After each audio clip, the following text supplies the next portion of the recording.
IMF에서 재직 중이신 기업 멘토님으로부터 지도를 받은 팀 미니 팀입니다. 발표자분께서는 앞으로 나오셔서 준비 부탁드리겠습니다. 팀 미니에서 발표를 맡게 된 팀장 이민희입니다. 저희는 이제 공모전 2개를 준비를 했는데요. 첫 번째로는 이제 공기 압축기 이상 탐지 모델을 생성하는 공모전과 두 번째로 이제 공기 오염의 예측을 하는 모델링 생성하는 공모전 2개를 참여를 하고 그다음에 이거 2가지를 다 말씀드리고 나서 이제 발표를 마칠 예정입니다. 첫 번째로는 제4회 2023년 연구개발 특구 AI 스파크 챌린지에서 이제 저희가 공모전에 참여했는데요. 여기서는 이제 산업용 공기 압축기 이상 유무를 비지도 학습 방식으로 이용하여 판정하는 이제 방식이었습니다. 이 공모전에 대한 목차는 이와 같이 진행이 되는데요. 첫 번째로 이제 프로젝트의 개요, 그 다음에 프로젝트 계획 수립, 마지막으로는 결론 순으로 진행을 할 예정입니다. 첫 번째로 프로젝트 개요에 대해서 이제 말씀을 드리도록 하겠습니다.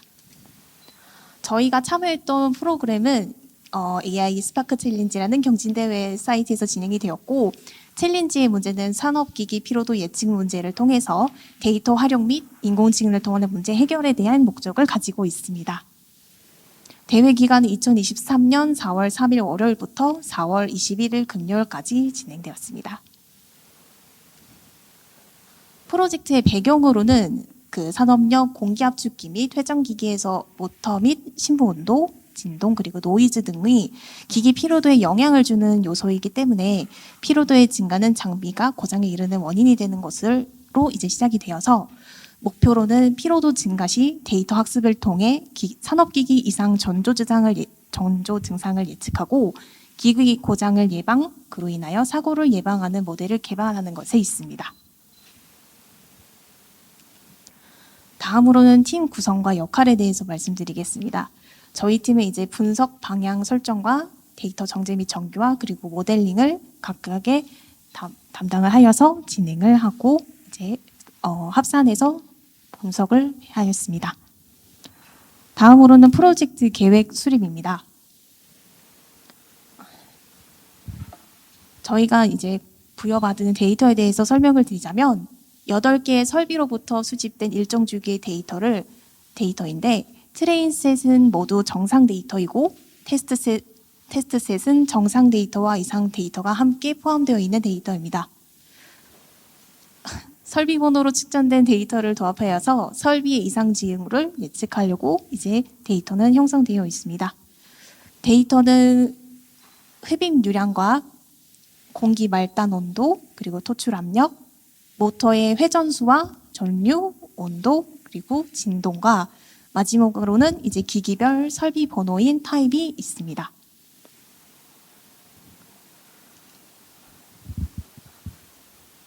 데이터 확인을 말씀드리자면 트레인셋은 좀 전에 말씀드린 것 같이 이렇게 8개의 칼럼으로 구성이 되어 있고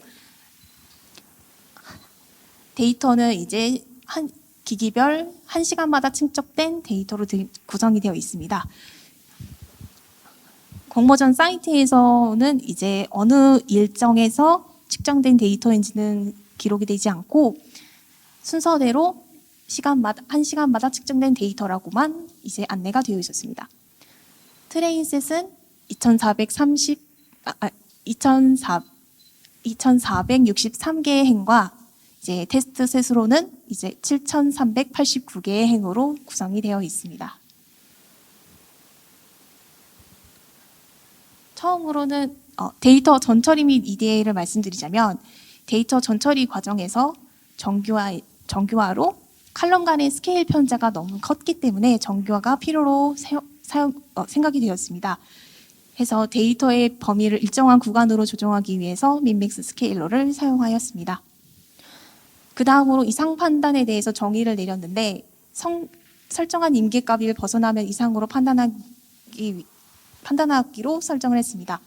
임계값을 높게 잡으면 이상 탐지를 못할 확률이 높아졌고 또한 그래서 낮게 잡으면 잘못 탐지할 확률이 또 낮아졌습니다.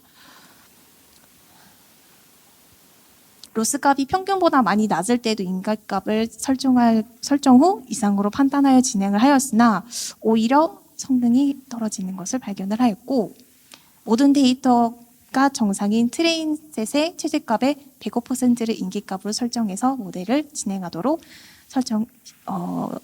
설정을 했습니다. 세 번째로 개별 설비 분리인데요. 타입 칼럼별로 구분된 각 설비들을 개별 이상치 판단으로 접근을 하였고, 트레인셋과 테스트셋을 타입에 따라 분리를 한 후 이제 동일한 아키텍처 모델의 개별 학습 및 예측을 진행했습니다. 구분된 트레인셋에 따른 개별 인계값을 설정하여 분석을 또 진행을 하였습니다. 다음으로는 아웃라이더 확인을 진행을 하였는데, 보시는 바와 같이 트레인셋과 테스트셋을 박스 플롯으로 시각화를 진행을 하였습니다. 여기에서 정상 데이터로 구성이 된 트레인셋에서 타입 1의 모터바이브 칼럼에 아웃라이더가 존재가 한다고 저희는 확인이 되었는데요. 그 이상치가 존재함에도 정상 데이터이므로 모터바이브의 칼럼은 이상무에 영향을 미치지 않는다고 판단하여 제외 후 학습을 시켰으나 오히려 성능이 하락을 한 것을 확인할 수가 있었습니다. 그래서 무시하기에는 인계치에 큰 영향을 주어서 해당 피처의 평균치로 대체 후 진행을 하도록 저희는 설정을 했습니다. 그리고 이 이상치에 대해서는 대회가 끝난 후에 이제 다른 팀에서 Q&A 글이 올라왔는데요. 여기서 보시는 바와 같이 트레인셋에서 아웃라이터 부분을 테스트셋으로 변경하여 제출하였더니 0.994점을 얻었다는 글이었습니다. 그래서 이상 케이스가 한 개도 존재하지 않았던 타입 1의 트레인셋과 테스트셋이 디바퀴어 제공된 것으로 추측이 됐는데, 해당 이제 리더보드에서도 타 팀이 이제 9.7점을 넘지 못하다가 어느 시점부터 이제 99점을 찍는 것을 확인하였으니 이게 저희 생각에서는 트레인셋과 테스트셋이 뒤바뀌어 제공된 것이 아닌가라는 추측이 나왔던 것입니다. 다음으로는 저희가 설계한 모델에 대해서 설명을 드리겠습니다. 저희는 LSTM 오토인코더라는 모델을 사용을 하였고요. 시계열 데이터로 구성이 되어 있었기 때문에 LSTM 그리고 오토인코더의 장점을 사용하기 위해서 LSTM 오토인코더를 사용을 했습니다. 오토인코더는 입력 데이터를 잠재 공간으로 인코딩한 후 잠재 공간에서 원래 입력 데이터로 재구성하는 디코딩을 통해서 데이터의 특징을 추출하는 이제 강점을 지녔습니다. LSTM은 순환신경망의 한 종류로 장기 기억을 유지하고 단기 기억력을 갱신하는 메커니즘을 가졌습니다. 그래서 이 두 가지의 성능을 합해서 LSTM 오토인코더는 LSTM을 인코더와 디코더로 사용하여서 입력 데이터를 압축하고 재구성하는 비지터 학습 알고리즘입니다. 재구성한 손시값을 설정한 인계값과 비교해서 정상과 비정상으로 판단을 내릴 수가 있는 모델이었습니다. 다음으로는 해당 LSTM 오토인코더에서 모델을 어떻게 구축하였는지에 대해서 말씀을 드리겠습니다. 총 8개의 칼럼으로 타입에 대해서 민맥스 스케일러를 통한 개별 정규화 후에 학습을 진행을 하였는데요. 옵티마이저는 가장 일반적인 아담으로 했을 때 가장 결과가 잘 나왔기 때문에 사용을 하였고, 손실 함수로는 이상치에 민감하게 반응하도록 MSE로 설정하였을 때 가장 성능이 좋았습니다. 인코더는 128부터 시작을 해서 64 그리고 32까지 축소를 하였다가 다시 디코더를 통해서 32에서 64 그리고 128로 이제 디코더를 하였고, 최종적으로는 7로 다시 결과를 아웃풋을 내었습니다.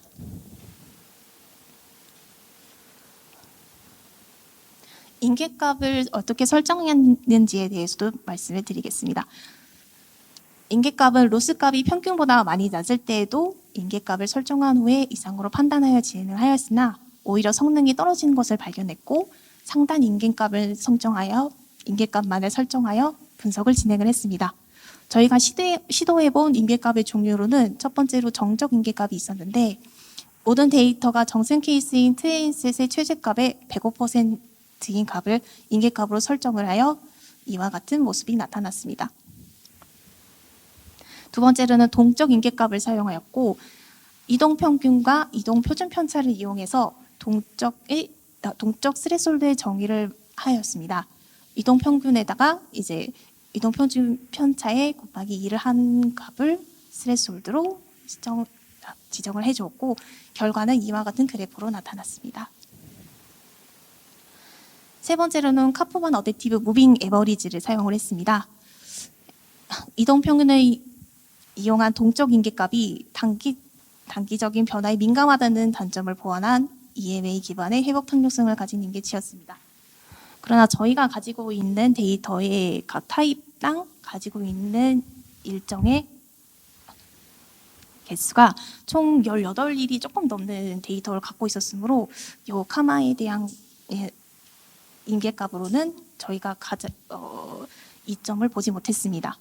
그래서 저희는 이상치 탐지에 가장 좋은 성능을 보였던 정적 인계값으로 설정을 하고 분석을 또 진행을 했습니다.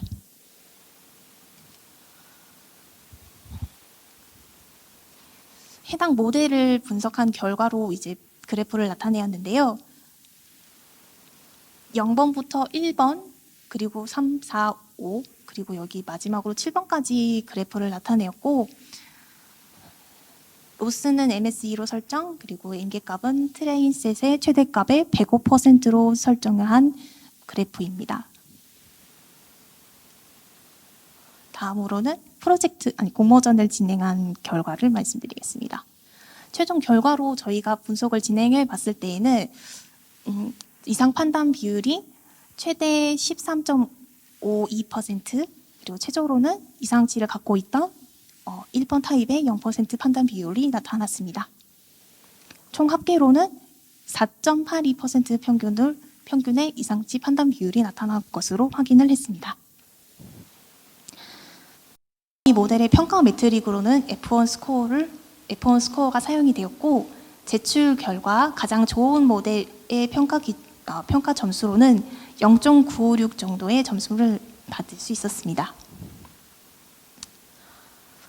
이상 케이스와 정상 케이스의 차이가 명확하여 비교적 높은 F1 스코어를 달성했습니다. 총 이제 700팀이 넘는 팀이 탐사했을 때 저희는 이와 같은 점수를 해서 총 1점에 가까운 점수를 받아야 이제 높은 점수였는데 0.95점으로 비교적 높은 F1 스코어를 달성했습니다. 이후 성능을 더 높이기 위해서 파라미터 튜닝과 스레솔드 재설정 등 다양한 방법을 시도했음에도 이제 저희의 최고의 점수는 0.95점이었습니다. 네, 지금 두 번째 발표팀의 첫 번째 주제에 대한 발표가 마무리되었는데요. 질문이 있으신 평가위원분들께서는 마이크로 이제 질문을 진행해 주시면 감사드리겠습니다. 아까 보니까 진짜 트레인 셋하고 이제 테스트 셋이 좀 이상해 보이기도 하네요. 앞에 보면 그리고 이제 건수가 그게 그렇게 주어졌나요? 아까 보면 이제 트레인 셋에서는 한 뭐 2,400대 건수가 그랬는데 이제 테스트 셋이 오히려 뭐 7,300대 건수가 이제 그랬던 것 같은데 보통 이제 반대 분포를 갖고 이제 보통 문제를 주잖아요. 근데 여기서는 이제 그 테스트 셋이 굉장히 좀 과다하게 이렇게 트레인 세트에 비해서 주어졌는데 그게 원래 그렇게 데이터죠. 네네네. 그리고 보다 보면 정말 좀 데이터가 좀 이렇게 이상했구나라는 거가 좀 느껴지는 것 같습니다. 그래서 그거를 또 발견하신 것도 하나의 이제 레슨런드라고 생각을 하고요. 또 아까 이제 스레시 홀드 같은 거는 이제 그 따졌을 때 네. 어떤 이제 뭔가 좀 이렇게 아이데이션이 있으셨어요? 스레솔드를 이제 여러 가지로 예. 저희가 105%로 이제 설정을 해서 진행했었는데 그게 가장 좋은 결과가 나왔기 때문에 그렇게 이제 발표에서 넣었고 그 전에서는 이제 2배도 더해보고 아니면은 0.5%나 아니면 0.2%, 102% 뭐 그 정도까지도 여러 가지를 스레솔드 변경해가면서 진행했을 때 가장 좋은 결과가 105%였기 때문에 지금 발표를 집어넣었습니다. 그 단순선에서도 이제 위아래로 막 어디를 하냐 이것도 네. 되게 중요하잖아요. 네네네네. 그래서 구간별로 다 네. 돌려보시고 거기서 이제 실험에 의해서 이제 선정을 네, 하셨다고 맞습니다. 보면 될까요? 네네네. 네, 보면 아까 이제 아웃라이어 같은 것도 이제 뭐 이상 탐지한 유형을 하신 거죠. 장비에서 나오는 시그널을 가지고. 근데 이게 되게 뭐 흔한 주제죠. 뭐 필드 나가시면 또 이런 계통의 산업을 가시면 네네. 또 많이 하시게 되는 주제인데 네. 거기서 이제 여러 가지 전처리들이 있지만 아웃라이어 같은 거는 되게 결과에 민감하게 영향을 좀 주는 것 같아요. 네네, 그래서 맞아요. 어떤 분들은 또 결과가 안 나오니까 아웃라이어 쳐내면 쳐낼수록 조금씩 좋아지거든요. 네. 이제 뭐 이상 탐지에서는 그게 또 일반적이진 않지만 네. 보통의 다른 주제들을 할 때는 그래서 때로는 그게 이제 치팅 같이 되기도 해요. 그래서 그런 적정선을 갖고 네. 작업을 하셔야 되는 게 되게 중요한 거고요. 또 FM적으로 아웃라이어를 처리하는 거에 대해서도 좀 이렇게 딱 그 직관을 갖고 계시면 되게 좋다라는 생각을 먼저 드리고요. 네. 뭐 아웃라이어도 이제 뭐 Z 스코어로 따지는 것도 있고, 뭐 IQR이라 해서 구간으로 따지는 것도 있는데 IQR 쪽으로 따지면 좀 많이 나오죠 아웃라이어가.